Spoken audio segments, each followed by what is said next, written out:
how you define a democracy. So how you define a community platform is it's for the people, by the people.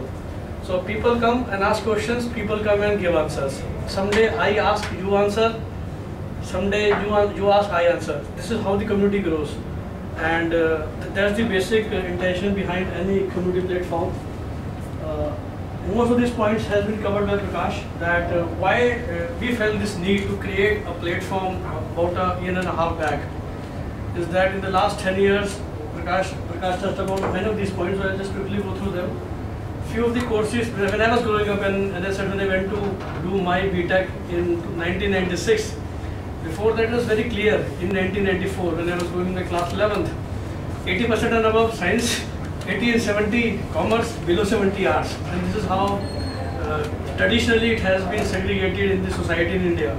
And maybe that was true at that particular time, because there was nobody have heard of a career, let's say in chocolate making, or somebody have heard a career as a radio jockey. I think so many things have just started in this century. Be it VJ, RJ, so many things, even I don't, difficult to name all of them. So with these different careers coming into India, there has been same number of courses also offered by various institutes, both government and private. But now a student doesn't know which college to go, which course to join, and we always feel that it's a compatibility between two people. So a particular course in a particular college is suited to a particular candidate, and because there can be a guy who is fitting to go to a particular college because of his background or her background. For the same course, somebody else will not fit that much.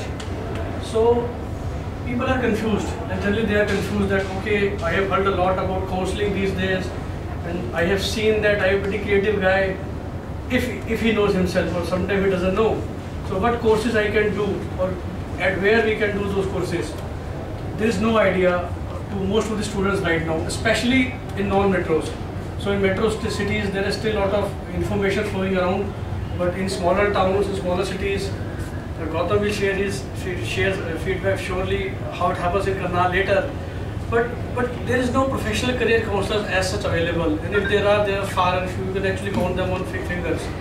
So how does that entire student community, who it might sound a philosophical phrase, the future of India, should get the right information today, so that they pursue a education path and then a career path in future, which leads them to